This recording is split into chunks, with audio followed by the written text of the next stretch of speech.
Okay, so I wasn't going to make this video. I spent 3 weeks going down this rabbit hole, and honestly, it kept me up at night. Not in a dramatic way, I was standing in the cereal aisle yesterday and I couldn't pick anything up kind of way. Here's what nobody tells you. Right now, not 5 years ago, right now, there is a better than 90% chance something in your pantry is part of an active federal lawsuit. And we are not talking about too much sodium. We are talking about genotoxins, industrial heavy metals, lead in children's snack pouches, liquid dripping from moldy ceilings onto deli meat. I went through actual court dockets, FDA enforcement letters, USDA inspection records, internal company documents, and what I found wasn't conspiracy theories, it was worse. It was companies hiding things in plain sight, behind legal technicalities, brand loyalty, and the fact that most people don't read federal filings for fun. I do now. I'm going to walk you through the 10 most documented food scandals of the last 5 years. Everything I'm telling you is sourced. I'll link the primary documents below. Number 1 has a body count, and the brand is still on shelves. Let's go. Number 10, Oatly, the no added sugar loophole. We start with something that's going to ruin your morning coffee ritual. Sorry. Oatly built their entire identity on being the smarter, kinder option. It's like milk, but made for humans and the planet. Real tagline, very soothing. Here's what they left off the label. Oatly uses a patented enzymatic process that converts oat starch into maltose, a sugar with a glycemic index of 105. Pure table sugar sits at 65. That planet-friendly latte? According to class action lawsuits filed in 2021, it may be spiking your blood sugar harder than a can of Coke. Their no added sugar claim was technically accurate, and because the sugar wasn't added from outside, it was manufactured inside the product through their own patented process. That's not transparency. That's a legal loophole wearing a hemp tote bag. No recall was ever issued. But the misleading labeling lawsuits are still moving through courts. And their European customers? Watching closely. Number 9. The Subway tuna. That wasn't tuna. In 2021, the New York Times did something that sounds like a comedy bit. They sent Subway tuna to a commercial DNA testing lab. The result? 0 tuna DNA detected. Now here's the part that genuinely broke my brain. Subway's own legal team argued in court that the reason no tuna DNA was found was because the product had been so heavily processed and cooked that it was biologically unidentifiable as fish. That was their defense, and it worked. The lawsuit was dismissed in 2023. Independent labs did find DNA in the sample. Chicken, pork, cattle. Subway called it cross-contamination from the sandwich line. So to be clear, a company went to court, successfully argued that their fish product couldn't be identified as fish, and won. That's not exoneration. That's a very expensive technicality, and the fact that it's technically legal makes it significantly more unsettling. Number 8. Jif peanut butter, the roof they never fixed.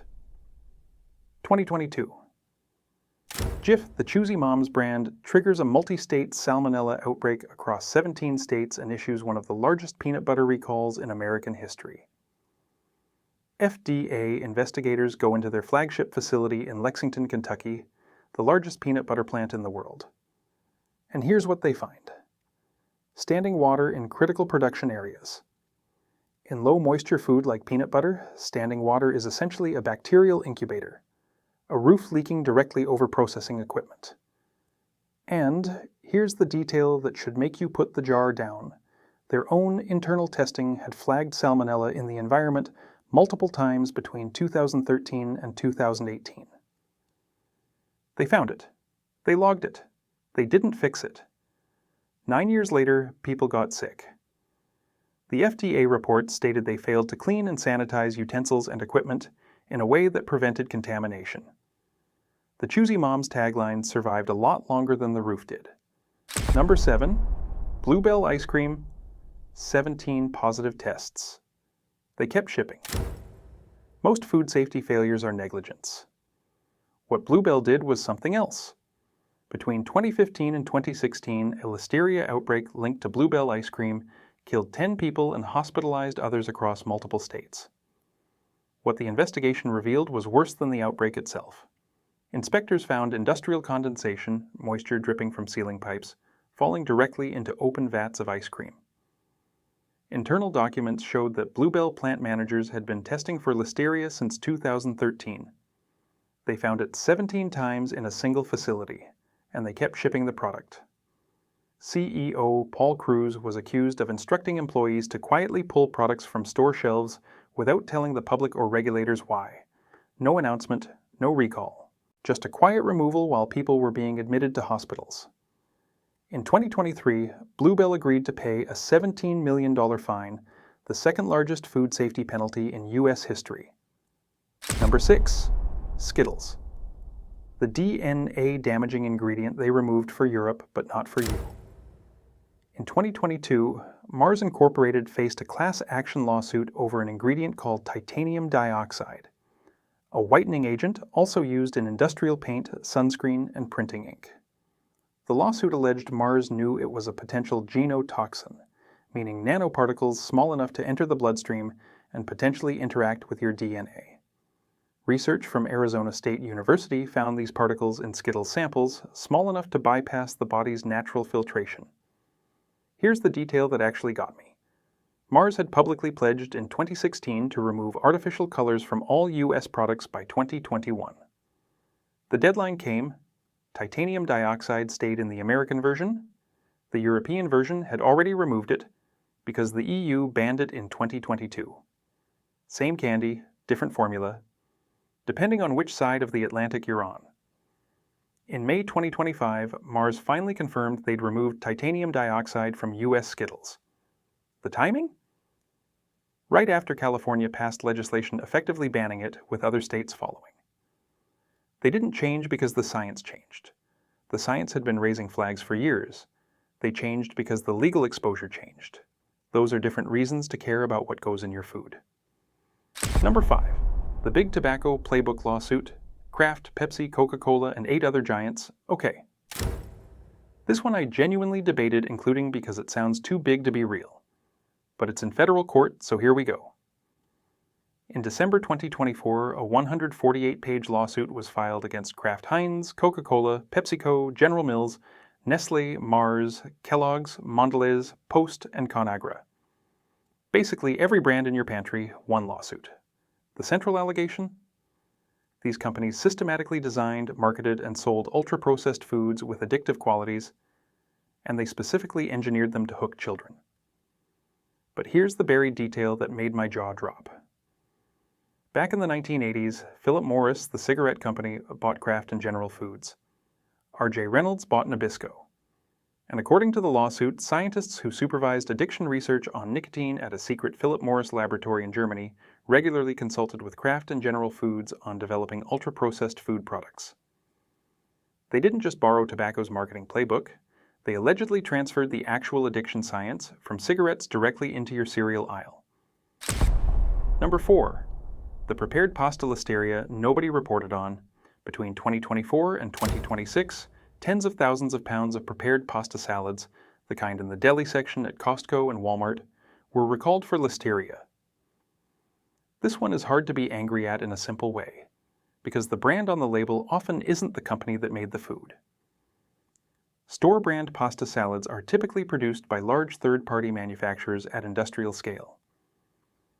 According to FDA enforcement actions, some facilities had listeria so embedded in their floor drains and processing equipment that it was present in essentially every batch produced, not an accident, not a bad shift. The contamination was built into the infrastructure. When you pick up a store-brand macaroni salad, you often have no idea who made it, where, or under what inspection history. The recall identified this. The label never will. Number 3. Wanabana. Lead levels 2,000 times the safety limit in a children's snack pouch. Most contamination stories are about accidents. This one isn't. In 2023, FDA investigators traced a wave of lead poisoning cases in children back to a single spice processor in Ecuador. What they found was that the cinnamon in Wanabana apple cinnamon pouches hadn't been contaminated by accident. It had been deliberately adulterated with lead chromate, an industrial pigment used in yellow road paint and furniture coatings. The motive was purely commercial. Cinnamon is sold by weight and valued for its color depth. Lead chromate is dense and richly colored. By cutting the spice with it, the processor made the product heavier and more visually premium, and pocketed the margin. FDA lab results found lead levels in some samples approximately 2,000 times higher than proposed international safety thresholds. Over 500 reports of lead poisoning in children were linked to the pouches across 44 states, and then it got worse. After the recall was announced, Dollar Tree locations in multiple states were caught still selling the product. The FDA issued an official warning letter in mid-2024. Check the FDA website for Wanna Bana lot codes if you purchase these in 2023. Link in description. I want to tell you something before we get to the top two because I think it matters. Every single scandal in this video was eventually caught. The inspectors showed up. The court cases were filed. The recalls happened, slowly, imperfectly, but the system did respond. Number 2 and number 1 are different because in those cases the system caught it too, and the companies kept going anyway. That's a different category of decision. Stay with me. Number 2, baby food. Heavy metals, they set their own limits, then exceeded them. In 2021, a congressional subcommittee report revealed that major baby food brands, including Gerber and Beechnut, had internal testing data showing arsenic, lead, cadmium, and mercury levels in their products that exceeded what their own scientists had flagged as acceptable. Read that again? They set their own limits, and then exceeded even those. The subsequent litigation has been complicated. In a 2026 ruling, a federal judge excluded most of the plaintiffs' scientific experts because while the science connecting heavy metal exposure to neurodevelopmental harm in children is well established, plaintiffs couldn't provide studies linking specific jars to specific diagnoses in specific children. An extraordinarily high legal bar, and the company's legal teams knew it when they helped define it. What changed legislatively is worth knowing. As of January 1, 2026, Virginia became the first state to require baby food manufacturers to include a scannable QR code on packaging linking to actual heavy metal test results for that specific batch. Not company averages, not annual reports. That batch. One state, one law, for a problem affecting every parent in the country. I want to be honest with you before number 1.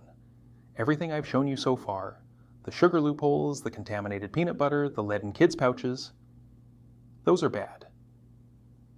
But they share one thing in common. When investigators showed up, they found something they weren't expecting. Number 1 is different. The inspectors came, and came again.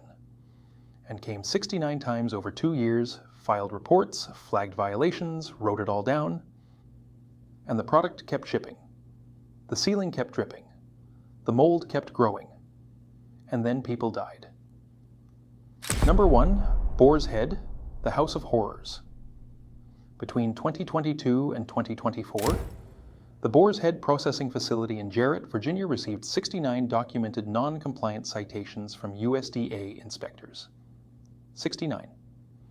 The records describe black mold on the ceiling of the room where liverwurst was cooled, insects found in ready-to-eat production areas, and confirmed in multiple official inspection reports, a clear liquid dripping from overhead pipes directly onto open meat processing lines below.